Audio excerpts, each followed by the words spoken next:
సెషన్లో మనం ధ్వని అనే పాఠ్యాంశానికి సంబంధించి మనం రోజువారీ జీవితంలో ఏదైతే టీచింగ్ ప్రాక్టీస్ చేసేటప్పుడు విద్యార్థులు డిఫికల్ట్గా ఫీల్ అయ్యే అంశాలు ఏవైతే ఉన్నాయో వాటి గురించి ఒకసారి చర్చిద్దాం. ముందుగా మనందరికీ తెలుసు, ముఖ్యంగా విద్యార్థులు పాఠ్యాంశాన్ని బోధించేటప్పుడు ఏవైతే కన్ఫ్యూజన్గా ఉన్నాయో, రెండు అంశాల మధ్య తేడా తెలుసుకోవడానికి ఇబ్బంది పడుతున్నారో అలాంటి అంశాలను ప్రధానంగా మనం చర్చించాల్సిన అవసరం ఉంది. డీటెయిల్స్లోకి వెళ్ళిపోయే ముందు ఒక్కసారి మనం కాన్సెప్ట్ మ్యాప్ ధ్వనికి సంబంధించి చూద్దాం. ముందుగా మనం సౌండ్ ధ్వని అనే పాఠ్యాంశంలో ఏ అంశాలు ఉన్నాయో బ్రీఫ్గా చూద్దాం.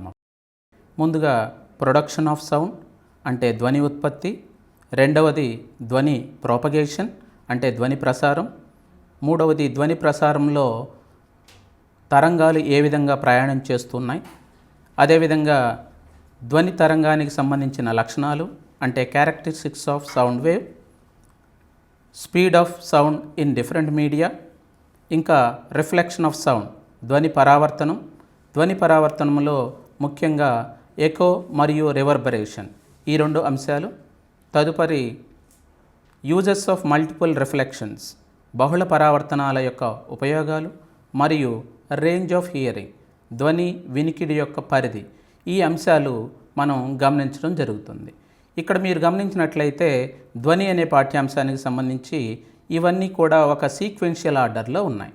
అంటే ధ్వని ఏ విధంగా ఉత్పత్తి అవుతుంది, ధ్వని ఏ విధంగా ప్రసారం అవుతుంది, ప్రసారం అయ్యేటువంటి ధ్వని యొక్క లక్షణాలు ఎలా ఉంటాయి, అదేవిధంగా ధ్వని ప్రసారమయ్యేటువంటి మీడియం అంటే ఏ యానకం ద్వారా ప్రయాణిస్తుంది, ప్రయాణించేటప్పుడు దాని యొక్క లక్షణాలు ఎలా ఉంటాయి, ఇంకా ఎంత వేగంతో యానకంలో ప్రయాణం చేస్తుంది, ఇంకా యానకంలో ప్రయాణించేటప్పుడు ధ్వని ఏదైనా అడ్డుగోడ వచ్చినప్పుడు అది ఏ విధంగా పరావర్తనం చెందుతుంది, పరావర్తనం చెందినప్పుడు రెండు అంశాలు ప్రధానంగా మనం గమనిస్తూ ఉంటాం. ఒకటి ఎకో, రెండవది రివర్బరేషన్. ఈ రెండు అంశాల గురించి ఈ పాఠ్యాంశంలో తదుపరి బహుళ పరావర్తనాల యొక్క ఉపయోగాలు ఇంకా వినికిడి పరిధి కూడా ఇక్కడ డిస్కస్ చేయటం జరిగింది.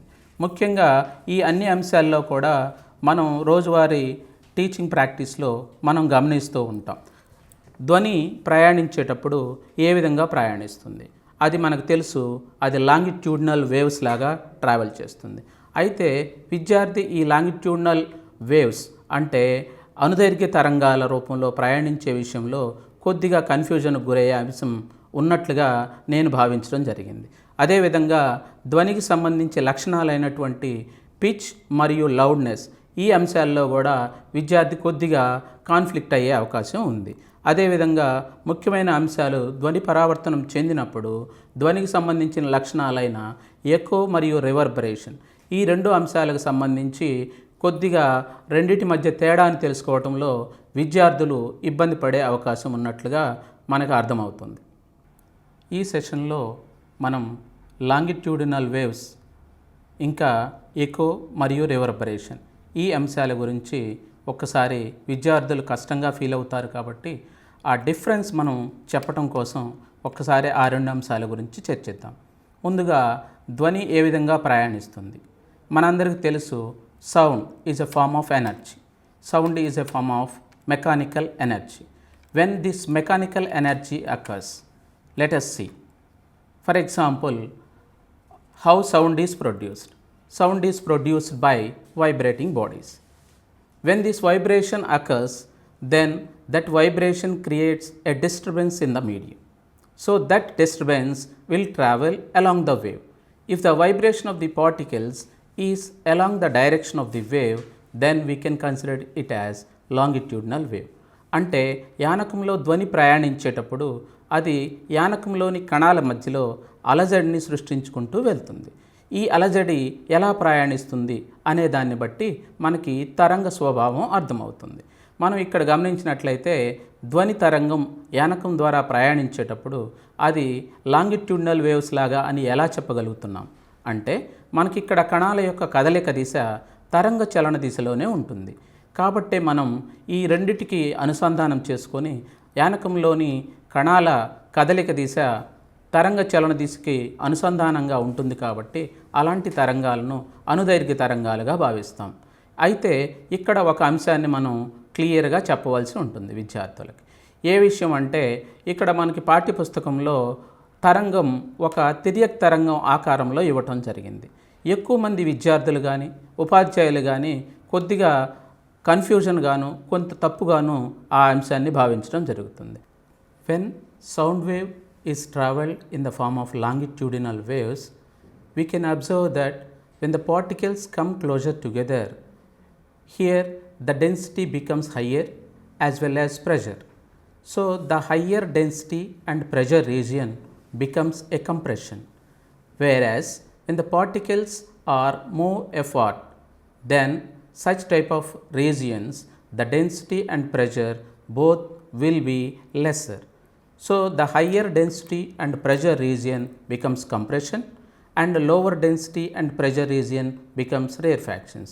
So, when the sound energy travels through the medium, these compressions and rarefactions are formed continuously.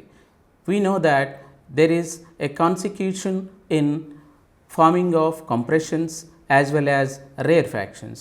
So, when the sound wave is traveling through the medium, these compressions and rarefactions are formed, and that will be shown in the form of graphical representation that we have to tell to students in a clear manner, otherwise the students may be confused.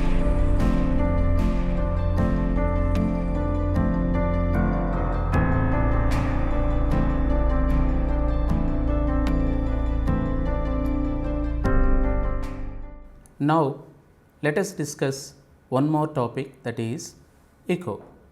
When this echo occurs, we know that when sound is traveling through the medium, when it meets an obstacle, then it bounces back like light ray bounces back from its surface. So, when sound energy bounces back, the repetition of sound occurs. If you observe the definition of echo, echo is the sound that is returned back from any obstacle as it is. That means most of the energy will come back from the obstacle. Suppose the sound released by a source will travel throughout the medium and touches an obstacle. If the obstacle absorbs that sound, then there is no return back. That means no echo occurs. Suppose if the obstacle does not absorb most of the sound, then the echo occurs.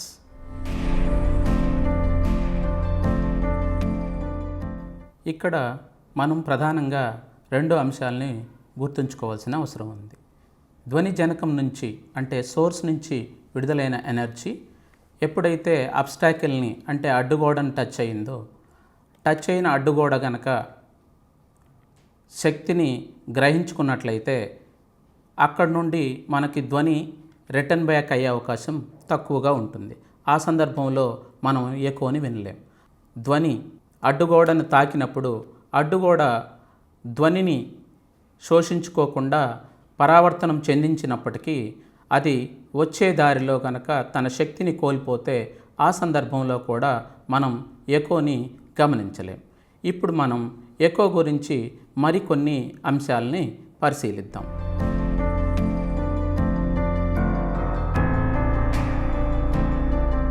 ఒక్కసారి మీరు screen మీద గమనించినట్లయితే, to hear an echo the time interval between original sound and reflected sound must be at least 0.1 seconds. This is because the sensation of sound persists in our brain for about 0.1 second.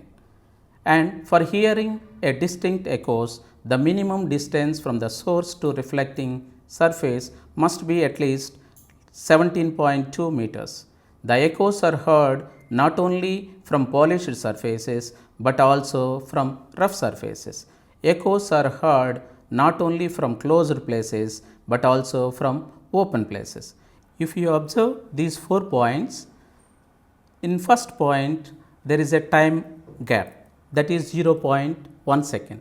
So, in order to hear an echo, the time interval must be at least 0.1 second. We have to specify that particular point to the student. And second one is the minimum distance from the obstacle to the sound generating media is must be 17.2 meters. And third one is sound not only reflects, not only generates an echo from polished surfaces but also from rough surfaces. And fourth point is that generally the students have a myth that an echo occurs from the closed surfaces, but we have to clarify that sound not only generates from closed places but also from open places. So, while telling about echo, then we have to specify these 4 points. First one is time gap, and second one is the distance, and third one is not only from polished but also from rough surfaces, and fourth one is not only from closer places but also from open places. So, if you clarify this, the student have a clear idea about echo, and in one word we can say that in echo is a reflecting sound. Now, let us discuss another topic, that is reverberation. What is a reverberation? Simply in one word we can say that reverberation is nothing but prolongation of sound or persistence of sound. Why this prolongation occurs? Let us see. For example, when an echo occurs, we know that echo is nothing but the reflected sound which bounces back from an obstacle. Suppose if the reflected back sound will reaches to the generation of sound in less than 0.1 second, then the produced sound and the reflected sound overlaps with each other. This overlaps leads to prolongation in sound, that we can call it as reverberation. So, there is a slight gap between this echo and reverberation. This echo occurs at least if the time lapse between original sound and reflected sound is at least 0.1.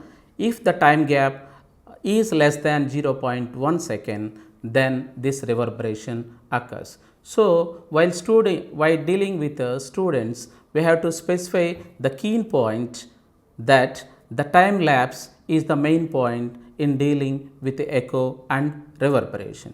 Let us see some more points in reverberation.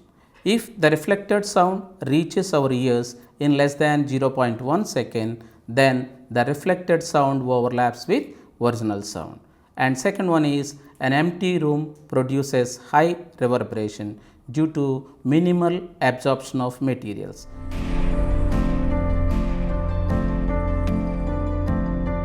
Because the empty room does not contain any articles. So, the reflected sound will reaches early and there is a minimal absorption of materials. And at the same time, if you take a well furnished room, that produces lower reverberation because the materials in the room absorbs most of the energy released by the generator of sound.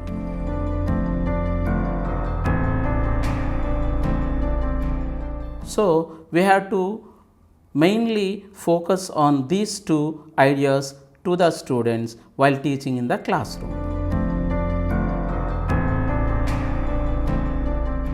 Now, let us see what is the differences between an echo and reverberation once again at a glance. Now, if you observe echo, it is due to the reflection of sound from the surface, whereas in reverberation it is due to the superposition of echoes. Second one is, to hear an echo, the time gap between original sound and a reflected sound must be at least 0.1 second. In reverberation, the reflected sound will reaches to the ears in less than 0.1 second. It is clear and distinguishable, that is echo. And next, reverberation is less clear comparatively with echo.